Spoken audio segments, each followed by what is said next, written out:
Assalamualaikum warahmatullahi wabarakatuh. Perkenalkan nama saya Saihul Hadi Prasetyo dengan NIM 150121308 dari kelas AB4507. Pada kesempatan kali ini, saya akan membahas tentang Good Corporate Governance dan nilai perusahaan. Untuk slide kedua, itu membahas tentang Good Corporate Governance atau sering disebut dengan istilah GCG. Dalam mempertahankan bisnis perusahaan yang selalu bergejolak dan penuh ketidakpastian seperti saat ini, perusahaan membutuhkan tata kelola yang baik. Tata kelola yang baik adalah suatu sistem yang terdiri atas fungsi-fungsi yang dijalankan oleh pihak-pihak yang berkepentingan untuk memaksimalkan perciptaan nilai perusahaan sebagai entitas ekonomi maupun entitas sosial melalui penerapan prinsip-prinsip dasar yang diterima secara umum. Terus kemudian slide ketiga itu membahas tentang nilai perusahaan. Nilai perusahaan merupakan kondisi tertentu yang telah dicapai oleh suatu perusahaan dan sebagai gambaran dari kepercayaan masyarakat terhadap perusahaan. Tujuan utama perusahaan menurut teori of the firm adalah untuk memaksimumkan kekayaan atau nilai perusahaan. Memaksimalkan nilai perusahaan sangat penting. Artinya bagi keberlangsungan bisnis sebab menjadi persepsi sebagai investor terhadap tingkat keberhasilan perusahaan yang sering dikaitkan dengan harga saham. Harga saham yang tinggi itu membuat nilai perusahaan itu juga tinggi juga. Tingginya nilai saham dapat menciptakan kepercayaan pasar, tidak hanya terhadap kinerja perusahaan saat ini, namun juga pada prospek perusahaan di masa yang akan datang. Kemudian, untuk slide keempat, itu ada pendekatan.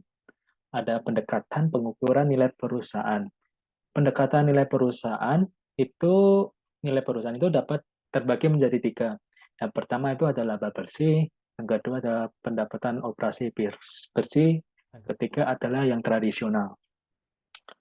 Pendekatan pertama itu merupakan pendekatan laba bersih, memiliki asumsi bahwa biaya modal saham dan biaya hutang dianggap konstan, sehingga perusahaan dapat meningkatkan utang. Kenaikan utang membuat biaya modal rata-rata mengalami penurunan mendekati biaya hutang dan mengalami peningkatan setelah mencapai pada level tertentu.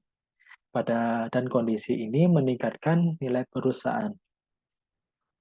Untuk pendekatan yang kedua, itu menggunakan asumsi bahwa biaya rata-rata modal dan biaya utang tetap, sehingga biaya modal mengalami peningkatan sejalan dengan peningkatnya utang. Karena risiko yang dihadapi perusahaan semakin tinggi. Pengambilan keputusan tidak mempertimbangkan biaya modal rata-rata karena konstan sepanjang masa. Dan kondisi ini tidak meningkatkan nilai perusahaan. Untuk pendekatan yang ketiga, memiliki asumsi bahwa perusahaan mempunyai struktur modal yang optimal ketika nilai perusahaan maksimum atau struktur modal yang membuat biaya modal rata-rata menjadi minimum. Kejadian ini bisa terjadi karena risiko perusahaan sampai level tertentu tidak mengalami perubahan.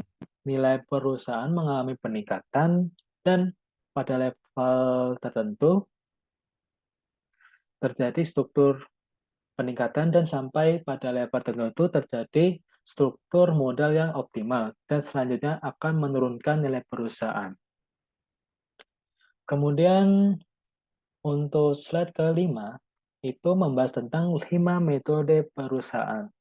5 metode perusahaan itu ada nilai nominal, kemudian nilai pasar, yang ketiga adalah nilai intrinsik, keempat adalah nilai buku, kelima adalah nilai likuidasi. Untuk yang pertama, itu adalah nilai nominal. Nilai nominal yang tercantum secara nominal adalah nilai yang tercantum secara formal dalam anggaran dalam dasar perseroan disebutkan secara eksplisit dalam neraca perusahaan dan juga ditulis secara jelas dalam surat saham kolektif. Yang kedua itu adalah nilai pasar. Sering disebut dengan kurs adalah harga yang terjadi dari proses tawar-menawar di pasar saham. Nilai ini hanya bisa ditentukan jika saham perusahaan dijual di pasar saham. Yang ketiga adalah nilai intrinsik. Merupakan konsep yang paling abstrak karena mengacu kepada perkiraan nilai nilai real suatu perusahaan.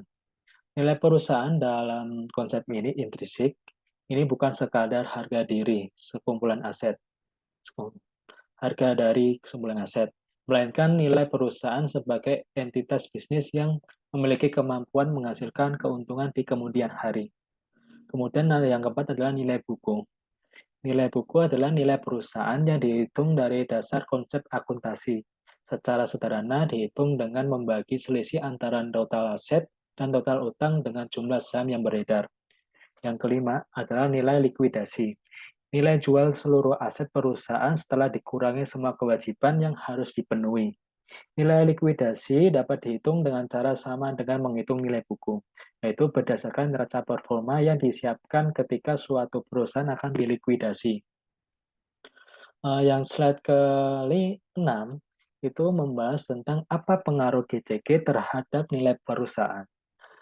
GCG merupakan salah satu faktor yang dapat mempengaruhi nilai perusahaan. Semakin baik penerapan GCG, maka perusahaan dapat mengurangi kesempatan manajer melakukan tindakan yang merugikan investor. Semakin tinggi tingkat implementasi GCG, semakin tinggi pula nilai perusahaan yang akan ditunjukkan.